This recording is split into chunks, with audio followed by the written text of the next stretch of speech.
Malabar gold and ഡയമണ്ട്സിന്റെ നവീകരിച്ച showroom ഇതാ നിങ്ങൾക്കായി. വരൂ, Malabar gold and diamonds April 17 നിലമ്പൂരിൽ തുറക്കുന്ന അത്യപൂർവമായ ഈ സ്വർണ്ണ ശേഖരത്തിലേക്ക് നിങ്ങൾക്ക് ഏവർക്കും സ്വാഗതം. ബാംബു കോർപ്പറേഷൻ ഡിപ്പോകൾ പൂട്ടി. സംസ്ഥാനത്ത് ഈറ്റ ശേഖരണം പേരിന് മാത്രം.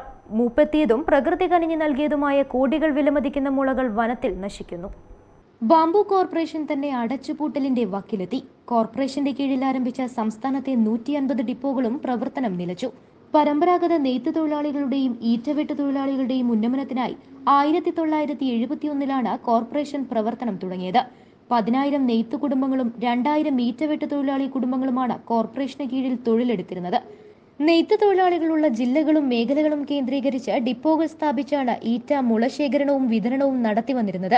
ഒരു ഡിപ്പോയ്ക്ക് കീഴിൽ വർഷത്തിൽ ശരാശരി 500 ടൺ ഈറ്റ ശേഖരിച്ചിരുന്നു. സംസ്ഥാനത്തെ മുഴുവൻ ഡിപ്പോകളിൽ നിന്നായി 75,000 ടണ്ണിലധികം ഈറ്റ ശേഖരിച്ച നെയ്ത്ത് തൊഴിലാളികളിൽ എത്തിക്കാൻ കോർപ്പറേഷന് കഴിഞ്ഞിരുന്നു. ഡിപ്പോകൾ നിർത്തലാക്കിയതോടെ അങ്കമാലി കേന്ദ്രീകരിച്ച് പ്രവർത്തിക്കുന്ന ബാംബു കോർപ്പറേഷൻ പ്രതിവർഷം 1000 ടണ്ണിന് താഴെ ഈറ്റ മാത്രമാണ് ശേഖരിക്കുന്നത്. കോർപ്പറേഷന്റെ സഹായം ലഭിക്കാത്തതിനെ തുടർന്ന് 8,000 കുടുംബങ്ങൾ ഈ തൊഴിൽ മേഖല വിട്ട നിലയിലാണ്. അവശേഷിക്കുന്നവർ സ്വകാര്യ മേഖലകളിൽ നിന്ന് ഈറ്റ വാങ്ങിച്ചാണ് തൊഴിൽ രംഗത്ത് തുടരുന്നത്. ഈറ്റ വിലയും കൂലിയും ഒത്തുപോകാൻ പോലും പ്രയാസമാണെങ്കിലും കുലത്തൊഴിൽ തുടരുകയാണ് എന്നാണ് ഇവർ പറയുന്നത്. വാടക നൽകാത്തതിനെ തുടർന്ന് ഭൂരിഭാഗം കെട്ടിട ഉടമകളും ഡിപ്പോ ഒഴിപ്പിക്കുകയാണുണ്ടായത്. വിവിധ ഘട്ടങ്ങളിൽ സംസ്ഥാന വ്യവസായ വകുപ്പ് സഹായധനം നൽകിയെങ്കിലും കോർപ്പറേഷന്റെ താഴെത്തട്ടിലേക്ക് വരുമാനമെത്തിയില്ല. അടച്ചുപൂട്ടൽ ഭീഷണി നേരിടുന്ന ബാംബു കോർപ്പറേഷൻ വായ്പ ഇനത്തിൽ 85 കോടി രൂപ സർക്കാരിന് തിരിച്ചടയ്ക്കാനുണ്ട്. വിരമിക്കുന്ന ജീവനക്കാർക്ക് പോലും കൃത്യമായി ആനുകൂല്യം നൽകാൻ കോർപ്പറേഷന് കഴിയുന്നില്ല. 2016 സർവീസിൽ നിന്ന് വിരമിച്ചവർക്ക് 12 തവണയായിട്ടാണ് ആനുകൂല്യം നൽകി തീർത്തതെന്ന് വിരമിച്ച ജീവനക്കാരൻ പറയുന്നു.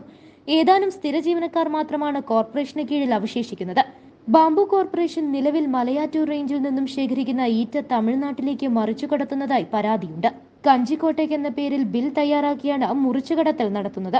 മുറിച്ചുകടത്തൽ ചെറുകിട ഈറ്റവെട്ട് തൊഴിലാളികളെ പ്രതികൂലമായി ബാധിച്ചിട്ടുണ്ട്. സ്വകാര്യ തോട്ടങ്ങൾ, പട്ടയഭൂമി എന്നിവിടങ്ങളിൽ നിന്ന് ഈറ്റ ശേഖരിച്ച് തമിഴ്നാട്ടിൽ വിൽപ്പന നടത്തിയിരുന്നു. കേരള ബാംബു കോർപ്പറേഷനിൽ നിന്ന് ഈറ്റ ലഭിക്കുന്നതിനാൽ സ്വകാര്യ വ്യാപാരികളിൽ നിന്നുള്ള ഈറ്റ തമിഴ്നാട്ടിൽ ശേഖരിക്കാതെയായിട്ടുണ്ട്. കൊന്നക്കാട്, ആലക്കോട്, കുടിയാൻമല, കരുവാരകുണ്ട്, കാളികാവ്, ചോക്കാട്, അടിമാലി, കാഞ്ഞാർ, മുണ്ടക്കയം, ഏലപ്പാറ, മൂലമറ്റം തുടങ്ങിയ പ്രദേശങ്ങളിലെ തൊഴിലാളികൾക്കാണ് ഇതുമൂലം തൊഴിൽ നഷ്ടപ്പെട്ടിട്ടുള്ളത്. വനത്തിനുള്ളിലെ കോടികൾ വിലമതിക്കുന്ന പ്രകൃതി സമ്പത്തായ മുളകൾ നശിച്ചുകൊണ്ടിരിക്കുകയാണ് എന്നതും ബാംബു കോർപ്പറേഷന്റെ പിടിപ്പുകേടായി അവശേഷിക്കുന്നു. News bureau, Kalikavu. Real fruit power, real juices from Dabur.